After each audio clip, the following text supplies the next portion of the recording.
सुमारे साधारणतः 1.5 ते 2 किलोमीटर हा मोर्चा अंतर आहे आणि हे सगळं अंतर उद्धव ठाकरे चालत तिथपर्यंत जातील। तिथे गेल्यानंतर गुलमंडीच्या चौकामध्ये एक सभा देखील पार पडेल। या सभेमध्ये उद्धव ठाकरे काय भाष्य करतील हे पाहणं महत्त्वाचं असेल। पण प्रमुख मागण्या आहेत 50,000 प्रति हेक्टरी ज्या शेतकऱ्यांचं नुकसान झालंय त्यांना मदत मिळायला हवी, दुसरं म्हणजे सरसकट कर्जमाफी करायला हवी, ही प्रमुख मागणी आहे। दोन प्रमुख मागण्या आहेत आणि त्या मागण्यांसाठीच हा मोर्चा सध्या निघालेला आहे गुलमंडी चौकाच्या दिशेने। मराठवाड्याचं जे मुख्यालय आहे ते छत्रपती संभाजीनगरमध्ये आहे आणि छत्रपती संभाजीनगरमध्येच विभागीय आयुक्त कार्यालय आहे, त्याबरोबर जिल्हाधिकारी कार्यालय देखील आहे। मात्र उद्धव ठाकरे हे फक्त भाषण करतील तर दुसरं शिष्टमंडळ, वरिष्ठ नेत्यांचं शिष्टमंडळ विभागीय आयुक्त कार्यालयामध्ये जाईल आणि तिथे गेल्यानंतर एक निवेदन मागण्यांचं दिलं जाणार आहे। कारण सरकारनं कर्जमाफी घोषणा केलेली नाहीये किंवा सरकारनं पॅकेज घोषित केलेलं आहे, मात्र ही तुटपुंजी मदत आहे। तुटपुंजी मदतीने काही होणार नाही, प्रत्येकाला भरीव मदत द्यायला हवी किंवा सरसकट कर्जमाफी करायला हवी। आणि दुसरं म्हणजे सगळ्या शेतकऱ्यांचं ज्यांचं नुकसान झालं आहे त्यांना हेक्टरी 50,000 रुपये जशी पंजाब सरकारनं मदत दिली आहे त्याच धर्तीवर राज्यात देखील मदत करायला हवी आहे, अशी मागणी या सगळ्या नेत्यांची आहे किंवा उद्धव ठाकरेंची आहे। म्हणूनच या मोर्चाला सध्या सुरुवात झालेली आहे।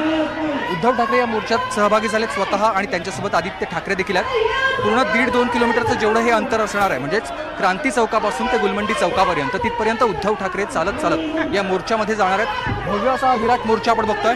क्रांती चौकापासून आपण साधारणतः आता 300 बरंच अंतर पुढे आलोय आपण, आता साधारणतः अर्धा किलोमीटर पार केलेलं आहे आणि तिथपर्यंत शेवटपर्यंत सगळे कार्यकर्ते किंवा शेतकरी आपल्याला या मोर्चात सहभागी झालेले दिसतात। हातामध्ये प्रत्येकाच्या फलक आहेत आणि या फलकांवर वेगवेगळ्या आशय लिहिलेल्या आहेत किंवा मागण्या लिहिलेल्या आहेत आणि त्या मागण्या काय काय आहेत त्या आपण बघतो। आपण स्वतः इथे काही नेत्यांशी देखील बोलण्याचा प्रयत्न करणार आहोत।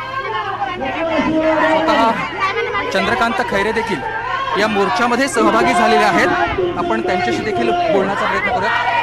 सर, उद्धव ठाकरे स्वतः मोर्चामध्ये सहभागी झालेले आहेत, काय काय मागण्या तुमच्या असतील? शेतकऱ्यांचा 7-12 कोरा झाला पाहिजे, शेतकऱ्यांना 25,000 रुपये 50,000 रुपये हेक्टरप्रमाणे पैसे मिळाले पाहिजे आणि त्याचप्रमाणे वीज बिल वगैरे माफ झालं पाहिजे, सगळ्या गोष्टी आहेत। बरं, या मोर्चामध्ये मागण्या मान्य होतील काय? ताई पाठीमागे झाली नाली पण पुढे सर, मागण्या मान्य होतील का पण या मोर्चामुळे मागण्या मान्य होतील का? नाही, मागण्या मान्य आलं तर आम्ही त्यांना सरळ करून टाकू दिवाळीच्या नंतर। अच्छा, पण मग पुढची भूमिका काय असेल? आजच्या फक्त मोर्चावर थांबणार आहे? फक्त मोर्चावर? अरे नको रे बाबा। तर बघतो आपण मोठ्या संख्येने सगळे कार्यकर्ते सहभागी झाल्यामुळे गर्दी प्रचंड झालेली आहे आणि सरकारला मागण्या मान्य कराव्याच लागतील असं चंद्रकांत खैरे म्हणतात। ओके ओके,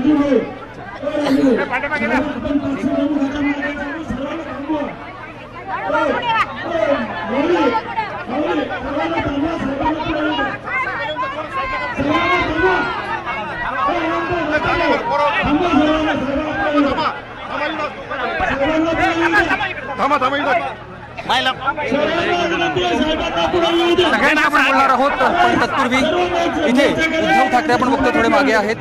आता इथं सगळ्या कार्यकर्त्यांना थोडं थांबवलं जात आहे कारण बरेच कार्यकर्ते मागे सुटतात आणि म्हणूनच आपण कार्यकर्त्यांशी किंवा इतरांशी देखील बोलण्याचा प्रयत्न करणार आहोत। दादा, आता मोर्चा कुठपर्यंत जाणार आहे?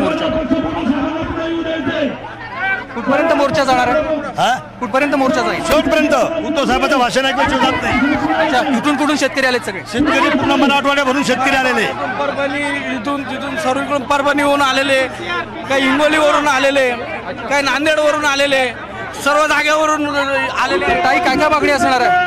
मुळात हा हंबरडा आहे मराठवाड्यातल्या सगळ्या शेतकऱ्यांचा। गेले अनेक वर्ष शेतकऱ्यांची फसवणूक या सरकारने केली।